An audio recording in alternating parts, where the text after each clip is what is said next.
2012年7月，一支由10几人组成的考察队伍，正沿着古老的川藏线，向青藏高原深处进发。为了摸清中国江河水源头的水文情况，半个多世纪以来，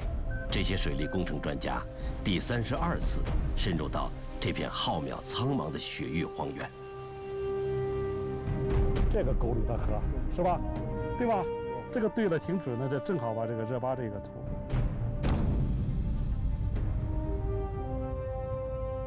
缓缓流过马曲草原的黄河，在这里拐了一个180度的弯，留下了天下黄河9曲18弯的第1弯。这片神秘宁静的高原湿地，正是英雄的格萨尔王用生命书写壮美史诗的地方。马曲，在藏语里就是黄河的意思。这条横贯中国北方版图的母亲河，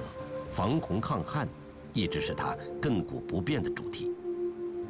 南水北调的论证工作，最早就是在半个世纪之前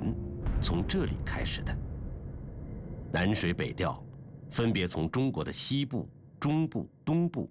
以3条线路将中华文明的2大母亲河长江与黄河连通起来，跨越重峻的高山、广袤的平原，经过众多的城市和乡村，将中国南部丰沛的长江水源源不断地输送到缺水的北方。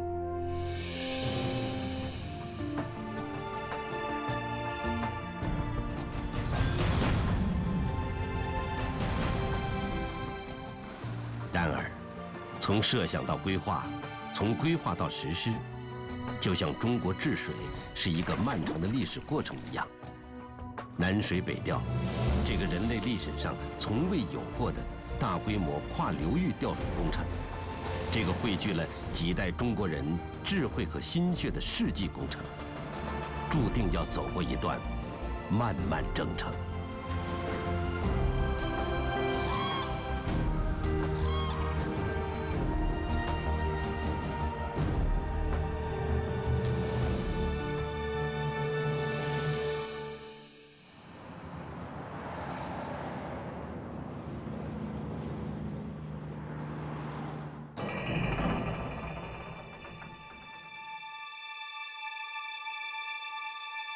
这座英式风格的城堡式建筑，就是位于上海市区东部的杨树浦水厂。从1883年8月1日开始，这个中国第一座近代化的自来水厂，130多年来一直运营着，从未中断过。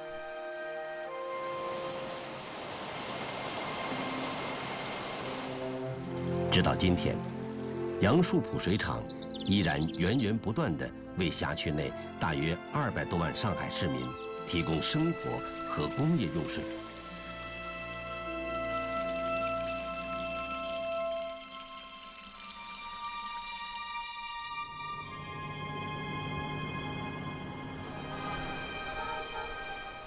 1919年夏天，在距离杨树浦水厂不远的香山路7号，53岁的孙中山先生正在这里勾画着一个造福中国的宏伟计划。在这本厚厚的10页计划中，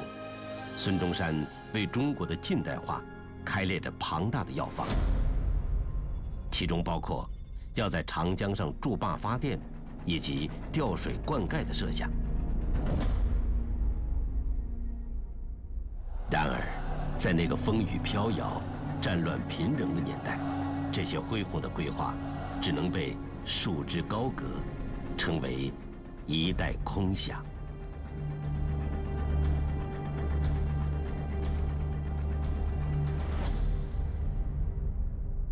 历史惊人的相似。这一年秋天，26岁的毛泽东起草的问题研究会章程刊载在北京大学日刊上，文章涉及大大小小140多个需要研究解决的问题。青年毛泽东对于中国的经济、教育、实业、交通等问题提出了一系列的大胆设想。30年后，毛泽东和他的战友登上天安门城楼，向全世界庄严宣告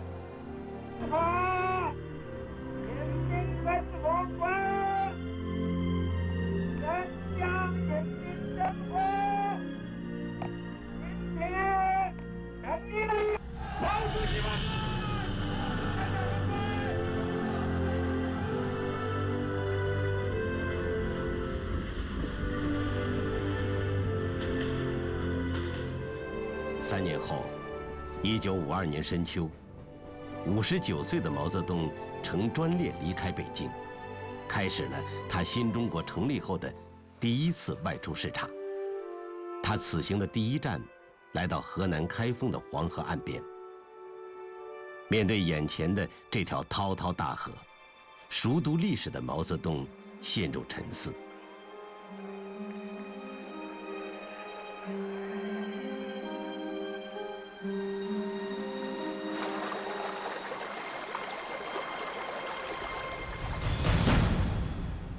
站在毛泽东身边的是时任水利部黄河委员会主任王化云。让他没有想到的是，毛泽东在这次考察过程中，并没有过多的谈论如何治理黄河的问题，却出人意料地提出了一个更为宏大的战略构想：南方水多，北方水少，如有可能借点水来也是可以的。毛泽东希望用这个改天换地、连通南北的方式，能够从根本上解决困扰中国几千年的南涝北旱的大问题。就在与毛泽东这次会面的2个月前，王化云已经选派了一支黄河河源踏勘队，翻过巴颜喀拉山，深入到长江的上游通天河一带。这片人迹罕至的雪域高原，第一次迎来了专业的水利工程技术人员。他们此行的目的，是对中国大江大河的水源情况进行一次摸底考察。几个月后，王化云把这次实地考察的结果向毛泽东做了汇报，并提出从通天河引水注入黄河上游的初步设想。今天，在水利部黄河委员会档案馆里，一直珍藏着王化云晚年的2盘录音资料，就有这次他向毛泽东汇报时的情景。主席问了这以后啊，又问通天河引水，说通天河你能引多少水，多大工程？我说了，可能啊，据现在的资料查看回来，可能引水啊引100亿。主席说这个引水100亿呀太少了，能从长江引水1000亿呀就好了。长江，我国第1大河，世界第3大河，多年平均年净流量达到9600亿立方米，是黄河的20倍，每年有近9000亿立方米的淡水流入大海。从我国的水资源分布来看，从长江向北方地区调水是现实条件下最合理的选择。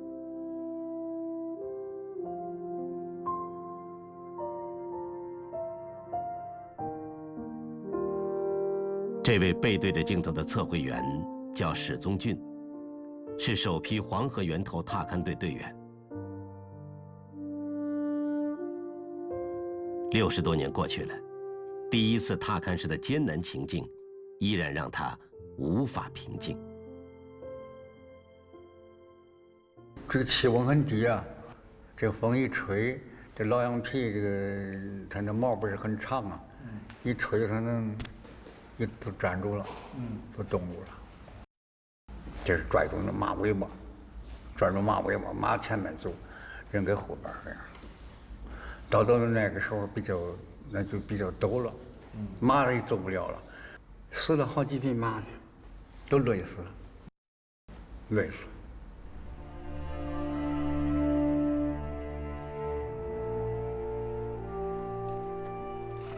正是从那时起，为了从长江上游调水入黄河这个设想，艰难的踏勘工作整整持续了半个多世纪。几代水利工程技术人员30多次深入这片不毛之地，获得了大量珍贵的地形、水文、气象等基础资料，甚至有人把生命永远地留在了这片崇山峻岭之间。然而，在高海拔地区如此复杂险恶的自然条件下，要想完成如此浩大的水利工程，无论从国家实力还是从工程技术方面，对于当时的中国而言，都是一件很难完成的任务。但是，从长江上游向黄河上游调水的设想，却被明确下来。几十年以后，它成为南水北调西线工程的一个基本思路。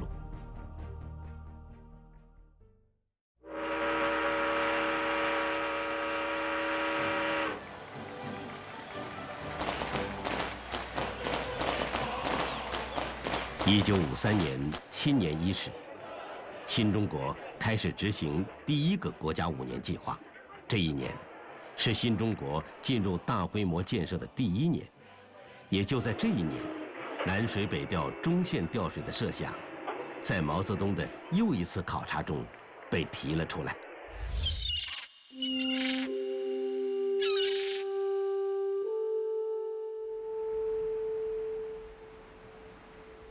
1953年2月，毛泽东从武汉乘坐长江号军舰沿江考察，同行的还有时任水利部长江水利委员会主任林一山。南涝北旱的现实，让毛泽东想起去年他与王化云谈到的借水问题。于是他问身边的这位长江王：南方水多，北方水少，能不能借点水给北方？这个问题你研究过没有？当时陪同考察的还有林一山的秘书魏廷铮。几十年过去了，长江舰上的这一幕依然时常清晰地浮现在他的眼前。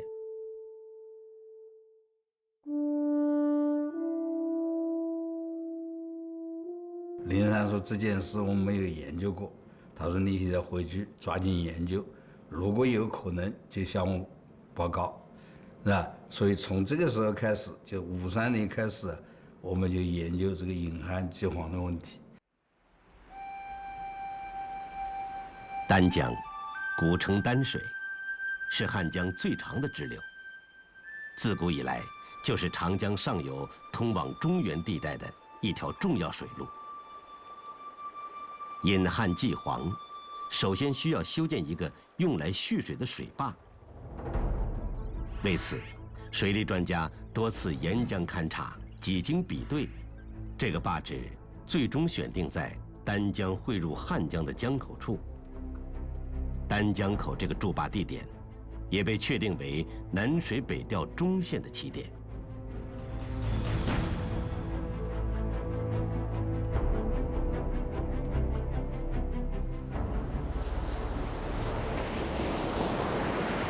大雨落幽燕，白浪滔天。秦皇岛外打渔船，萧瑟秋风今又是，换了人间。1958年8月，在北戴河召开的中共中央政治局扩大会议上，通过了中共中央关于水利工作的指示，第一次正式提出南水北调的规划，同时决定动工兴建丹江口水库，作为向北方调水的水源地。这是新中国成立以来投入建设的第1个大型水利输母工程，设计蓄水水位170米，库容290.5亿立方米。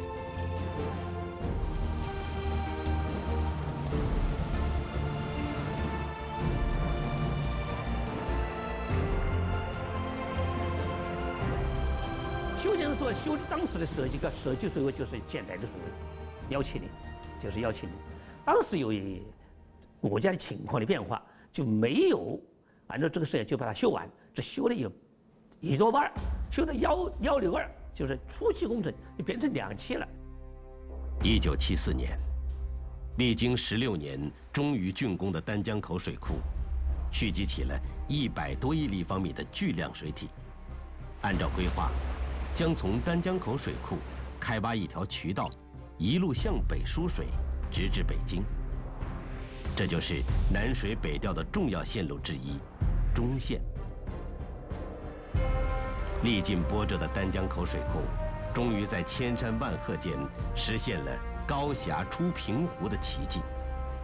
南水北调这个世纪构想，终于迈出了走向现实的第一步。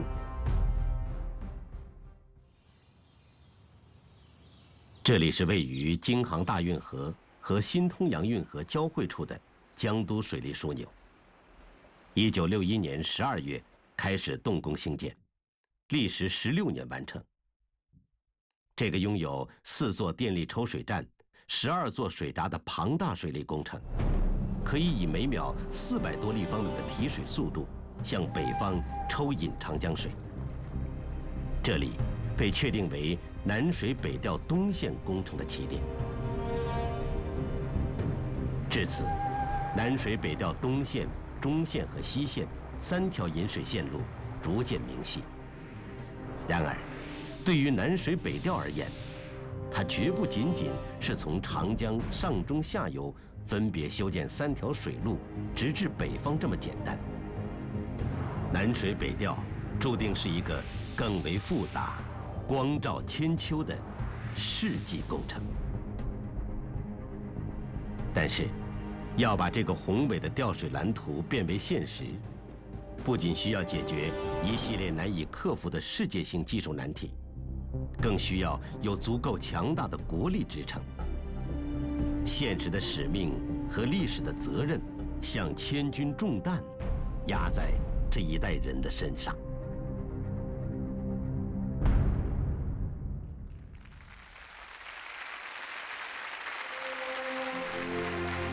1978年12月，11届3中全会胜利召开，拉开了中国改革开放的序幕。1980年5月，国务院正式批准在深圳、珠海、汕头和厦门试办经济特区，一股股生机和活力率先从经济领域由东南沿海向全国、全世界辐射。1980年7月，被誉为中国改革开放总设计师的邓小平，从重庆沿江东下，来到丹江口水利枢纽视察。他十分关心南水北调工程的进展情况。邓小平向陪同视察的水利专家详细了解了丹江口大坝重新加高的技术和安全问题。这个中国规模最大的大坝加高工程，不仅事关丹江口水库发挥区域性水利枢纽的成败，更是南水北调中线工程是否可行的关键。从原来的162米到176.6米，需要在使用了10几年的大坝上再浇筑10几米高的混凝土，使水库的蓄水容量达到290.5亿立方米。这其中要克服的工程技术难题超乎想象。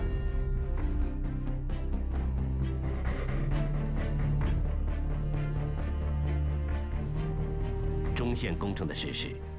还必须面对一个更为复杂的问题：移民。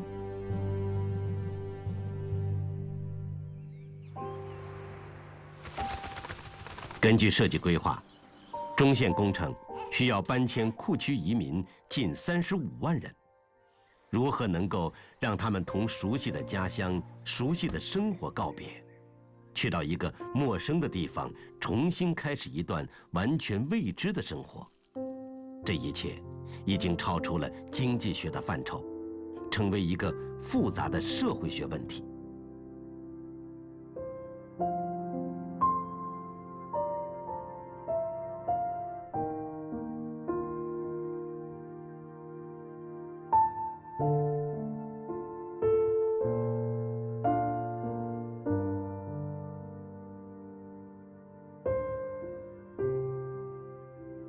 再亲下去有点久。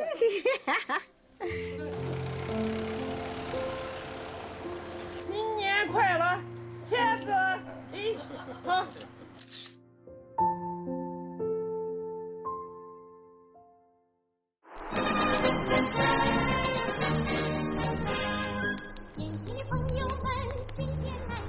上个世纪80年代初，中国国民生产总值不过2500多亿美元，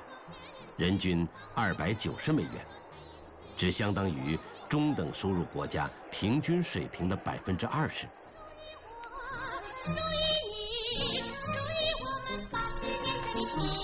仅就当时的国力而言，还不允许中线和东线同时上马，东线和中线只能两者选一。谁先谁后，这道选择题整整困扰了中国10多年之久。杨振怀，这位1950年上海交通大学土木系毕业的高材生，把他的一生献给了中国的水利事业。他认为，南水北调同三峡工程一样，是影响21世纪水利发展的大事件，也是影响中国经济建设、生产布局的关键。从1983年开始担任水利电力部领导以来，杨振怀亲身经历了这个焦灼多年的论证过程。我的思路是想先上东线，后上中线，因为中线的话，整个工程要全部渠道要开挖，1500公里的渠道全部是新挖的，光占地就占40万亩。另外呢，丹江口水库要加高，加高的话呢，要多淹35万人。东线是什么呢？东线是大运河，利用这个河道，它不占地，也不移民。无论是中线还是东线，各自的优势和劣势同样明显，成为困扰全国的水利、工程、环保各相关领域的专家的一道难题。激烈的争论一直相持不下。天津素有北京门户和华北重镇之称，是海河5条支流的交汇地。但是，从上个世纪中叶起，这个有9河下梢之称的天津，也饱受缺水的困扰。但是，天津却多次明确表示，不要南水北调东线的水。东线那个水呢，污染得很厉害，因为沿岸都是乡镇企业，这个化肥企业啊、农药企业很多，污染得很厉害，那些水啊，不可用。因此呢，他们都赞成呢，搞中线工程或者西线，这2个地方引的水都是很干净的水，很好的水。因此呢，内部争论很激烈。那个论证的时候呢，这个不同意见到了专家是吧，也形成2种意见是吧，很尖锐是吧，针锋相对是吧。最后呢，到了我们的高层的决策层是吧，这个咱们论证工作呢，进入到僵局了。即使论证工作陷入僵局的几年里，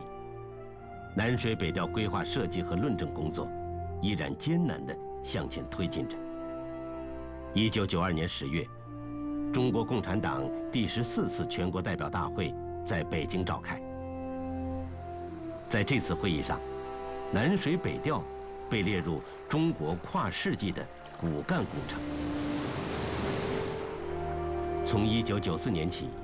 丹江口大坝加高工程和总干渠工程的设计方案逐渐明晰。同时，为了避免调水对汉江中下游的不利影响，同步规划设计了引江济汉、兴隆水利枢纽、改扩建闸站、整治局部航道4项补偿工程。与此同时，东部发达地区的环境整治工程也纷纷展开。国家和相关各省纷纷出台了一系列严厉的法制和法规，关停并转了一大批污染性气体。1995年6月，国务院召开第71次总理办公会，专门研究南水北调工程问题。时任国务院总理李鹏指出，南水北调是一项跨世纪的重大工程，关系到子孙后代的利益，一定要慎重研究，充分论证，科学决策。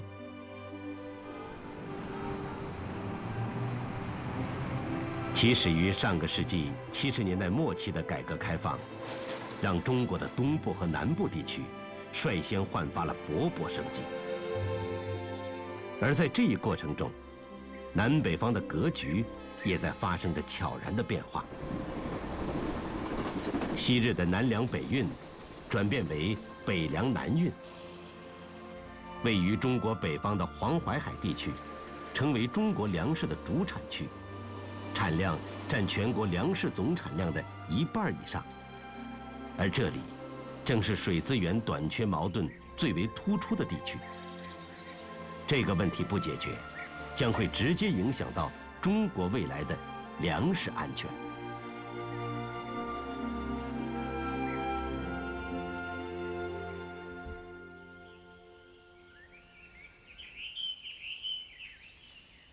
密云水库是北京最重要的水源地。从上个世纪90年代起，密云水库就频频告急。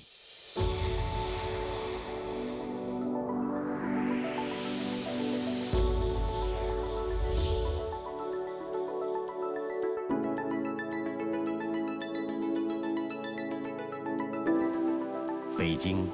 中国政治、经济、文化的中心。这个中国最重要、最具活力的城市，一直承受着人口快速膨胀的巨大压力。伴随着城市规模的迅速扩张，北京缺水的严重程度也在逐年加剧。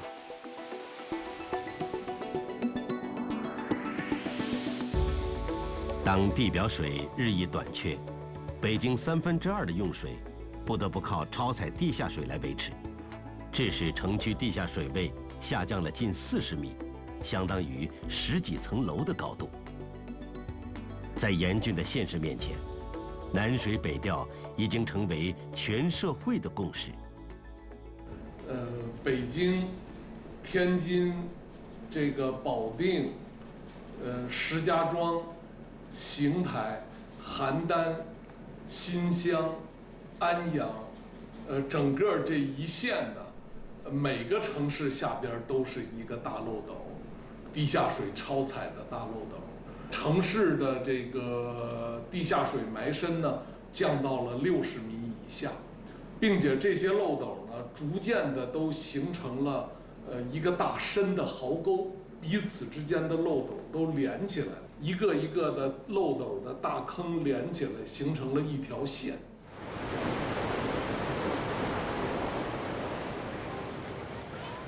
1999年6月，时任中共中央总书记江泽民对黄河进行了考察。他强调，南水北调工程是必要的，要在科学选比、周密计划的基础上，抓紧制定合理的、切实可行的方案。由此，南水北调工程进入总体规划论证阶段。开会也是很紧张的。这个大家都带了庞大的这个工作组啊，这个带着计算机，现场的争论，现场的计算，对吧？北京、天津，对吧？那边青岛、烟台、济南，对吧？然后京广线沿线的这个河北啊、郑州，对吧？这个河北邯郸，这个每一个城市的这个点上的要用多少水，就是已经深入到这个程度了。东线、中线的当时一期工程的供水范围以内，当时分析下来结果，现状就缺水大概有51亿立方米左右，一部分就是超采地下水，差不多有36亿立方米，还有一部分挤占农业跟河道内的生态环境用水的，差不多有将近15亿左右。苏州河是一部流动的历史，见证了上海由一片小渔村发展成为世界大都市的100年历史。然而，从20世纪70年代起，这条上海的母亲河逐渐沦为让人头疼、又黑又臭的一河死水。1988年，上海开始对苏州河进行综合整治，通过兴建污水处理厂和污水截流工程，实施河泥疏浚，到20世纪初，基本消除了苏州河的黑臭现象。苏州河污染治理为中国东部水污染治理提供了经验。2000年9月，党中央、国务院确立了先节水后调水、先治污后通水、先环保后用水的原则，明确强调，输水沿线的水体污染治理是工程成败的关键。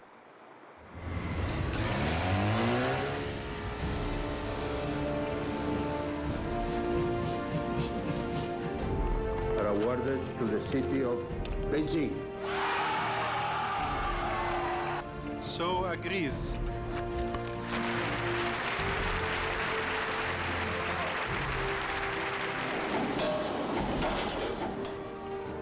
这一年，中国国民生产总值已突破1万亿美元，成为世界第6大经济体。在经历了近30年的改革开放之后，中国积累了雄厚的物质基础，已经具备了建造南水北调这一巨型工程的国家实力和科技实力。2002年11月，中国共产党第16次全国代表大会在北京召开。在这次会议上，明确指出，抓紧解决部分地区水资源短缺问题，兴建南水北调工程。南水北调这个世纪工程终于迎来一个崭新的历史关节点。2002年12月23日，国务院正式批复南水北调工程总体规划，历史上规模最大的调水工程终于付诸实施。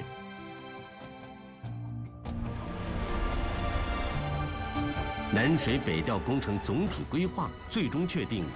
东中西3条调水线路，分别从长江流域的下游、中游、上游向北方地区调水。规划调水总规模为448亿立方米，其中东线148亿立方米，中线130亿立方米，西线170亿立方米。在南水北调工程旷日持久的规划论证过程中，总共涉及24个经济、环境、农业、水利等不同领域的规划设计及科研单位，先后有6000余人次知名专家、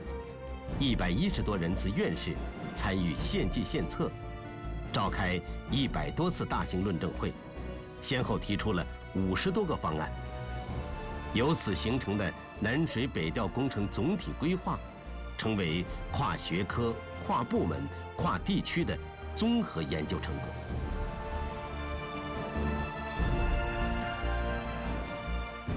原来我们争论的10年，90年代争论10年是东线上、西线是中线上哪个省钱，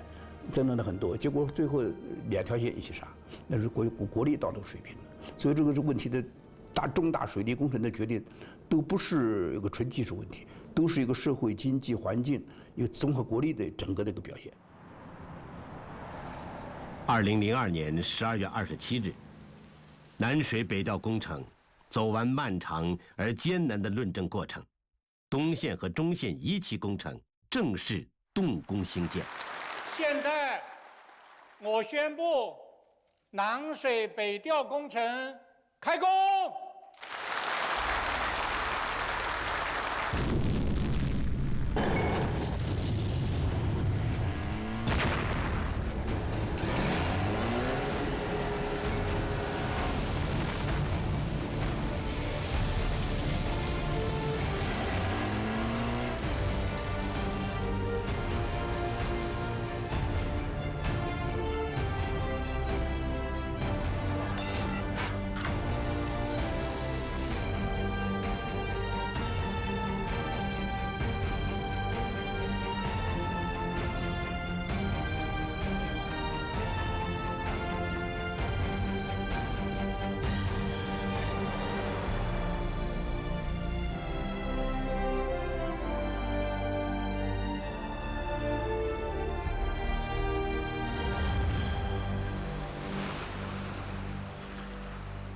规划在论证中日渐成熟，构想在实施中更加完善。南水北调东线布局，从江苏扬州附近抽取长江水，利用京杭大运河及与其平行的河道，逐级提水北送，并连接起调蓄作用的洪泽湖、落马湖、南四湖和东平湖。出东平湖后，一路向北穿过黄河，输水到河北、天津；另一路向东，经济南输水到烟台、威海。整条线路汇集江苏、安徽、山东、河北、天津5省市。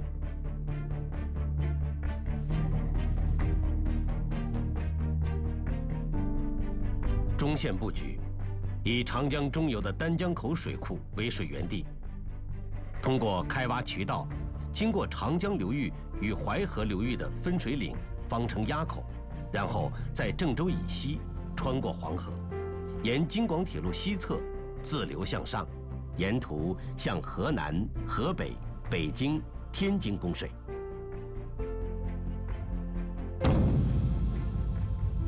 西线调水，在长江上游通天河支流雅龙江和大渡河上游筑坝蓄水，通过隧洞穿过巴彦喀拉山，向黄河上游补水。这3条引水线路从长江流域向广袤的北方腹地延伸，沟通长江、淮河、黄河、海河4大水系，构成4横3纵、南北调配、东西互济的总体格局，为中国构筑起一个水资源合理配置的庞大水网。2010年4月，丹江口大坝成功的由162米加高到176.6米的设计高程。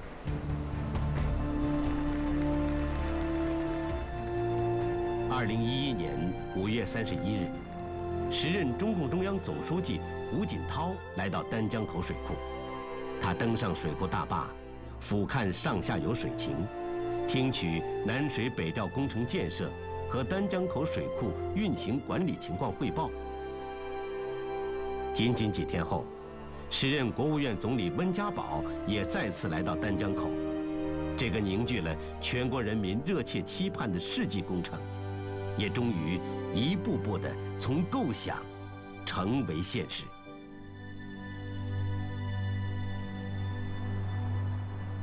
2011年新年伊始，中央1号文件正式出台。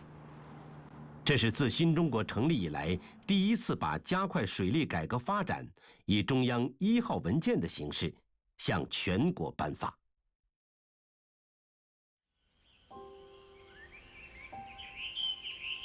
距离丹江口大坝不远的毛腊坪村村民辛喜玉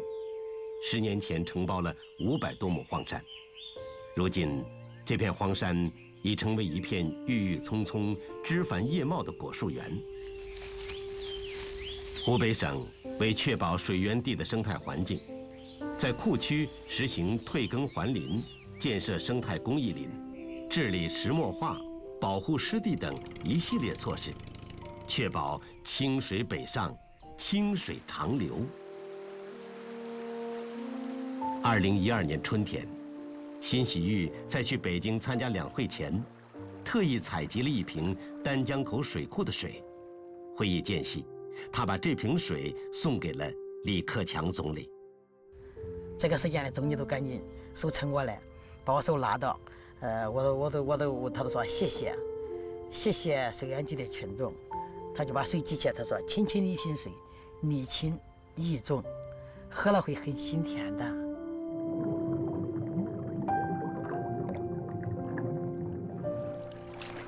辛喜玉希望这份特殊的礼物能让全国人民放心，库区的老百姓将会永远呵护这一壶清水，送往北方。2012年12月30日，南水北调中线川黄隧洞主体工程完工。2013年5月，南水北调中线源头丹江口大坝加高工程全面完工。2013年6月，南水北调东线1期工程试验性通水。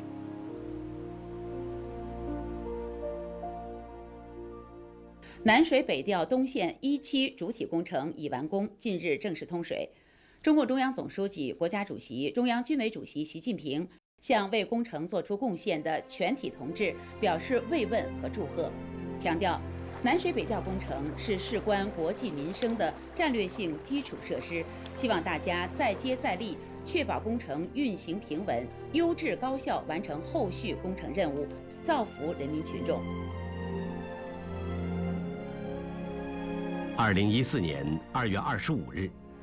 习近平总书记在视察北京市自来水集团第9水厂，以及4月4日在北京海淀区南水北调团城湖调节池参加全民义务植树时，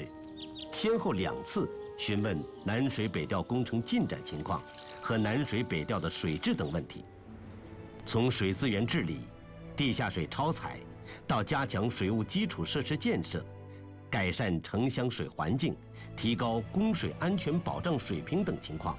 都做出了重要指示。